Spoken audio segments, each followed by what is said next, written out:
سال کے 11 مہینے میں اس انسان کو جو مادی مصروفیات میں اتنا مشغول ہے کہ اس کے جسم کے اعضاء، اس کے دل مکمل طور پر دنیا کے اندر لگے ہوئے ہیں، اور اس کے دل پر روحانی اعمال کی کمی کی وجہ سے غفلت کے وہ سیاہ پردے پڑ چکے ہیں، جالے بنے جا چکے ہیں، اور 24 گھنٹے وہ دنیا کے کاموں میں مصروف رہنے والا انسان، اس کا جسم، اس کی روح، اس کا قلب چھلنی چھلنی ہو چکا ہوتا ہے۔ اور اللہ تبارک و تعالی اس ایک مہینہ میں، اس مبارک مہینے میں وہ جسمانی غذا اور روحانی ترقی دے کر 11 ماہ کی جو کمی انسانی جسم میں آ جاتی ہے اسے رب تعالی پورا فرماتا ہے۔ اور رمضان المبارک عظیم مہینہ ہے، یہ مہینہ نفس کی ریاضت اور باطن کی پاکیزگی اور طہارت، تزکیہ اور صفائی کا مہینہ ہے۔ یہ طاعت و عبادت و ریاضت کا خوگر بنانے، انسان کو پروموشن دینے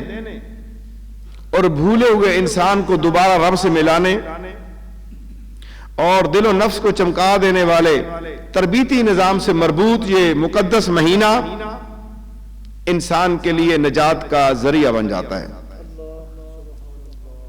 اس مبارک مہینے میں، اس برکت والے مہینے میں، اس عظیم مہینہ میں اللہ تعالیٰ کی رحمتیں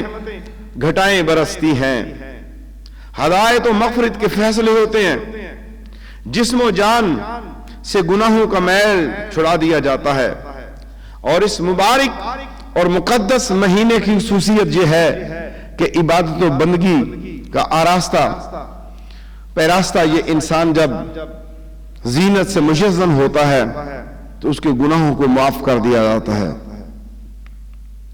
اور اس مقدس مہینے کی برکت سے انسان گناہوں نافرمانیوں سے رک جاتا ہے۔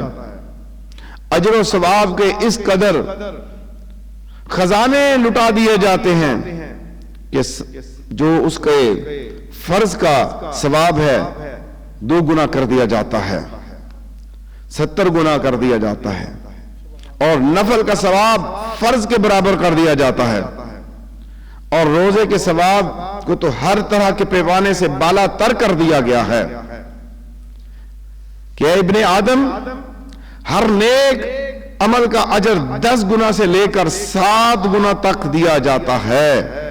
سوائے روزے کے۔ کس کے بارے میں اللہ تعالیٰ فرماتا ہے کہ یہ خاص میرے لیے ہے اور میں ہی اس کا بدلہ دوں گا،